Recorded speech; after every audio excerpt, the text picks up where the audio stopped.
দুর্নীতি না বন্ধ করলে তো দেশ চলবে না। তরকারির দামও বেশি, সব দিক দিয়ে জিনিসের দাম বাড়তি। হ্যাঁ, সিন্ডিকেট তো চলতেই আছে।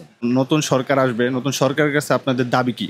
আমাদের সরকারের কাছে আর কি দাবি, মনে করেন দেশ যদি তারা ভালো করে চালাইতে পারে। এখন তো দেশ যদি মনে করেন দেখা যায় এই যে সরকার গেছে, এই সরকারের মধ্যে তো চালাতে হলে তো আর এটা হলো না। যে সরকার মনে করেন দেশ ভালো করে চালাবে, আমরা তার কি ভোট দেবো।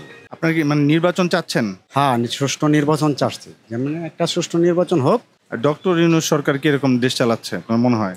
উনি তো দেশ যেটুকু চালাইতেছে মোটামুটি ভালোই চালাইছে, কিন্তু এই যে দেশে মনে করেন তরকারির দামও বেশি, সব দিক দিয়ে জিনিসের দাম বাড়তি। জিনিসপত্রের এই যে দাম যে বৃদ্ধি পাইছে, আপনার কি মনে হয় এর মধ্যে কি সিন্ডিকেট আবার প্রভাব ফেলতেছে কিনা?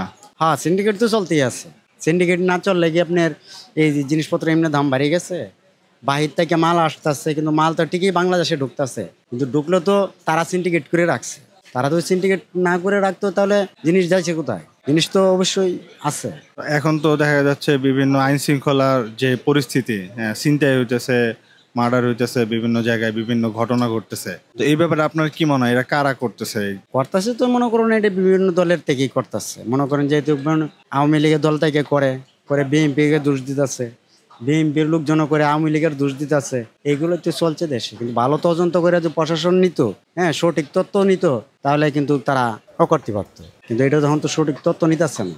নতুন যে দল আসবে, নতুন দলের প্রথমে কোনটা করা উচিত দেশের মানুষের জন্য? কোন জিনিসটা করলে দেশের মানুষের উপকার হবে? দেশে নতুন দল যারা আসবে, আগে সিন্ডিকেট বন্ধ করতে হবে।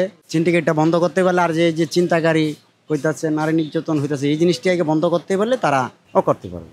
আর একটা প্রশ্ন করব, সেটা হচ্ছে আপনি যদি কোনো সময় প্রধানমন্ত্রী হন, তাহলে আপনি কি করবেন দেশের মানুষের জন্য?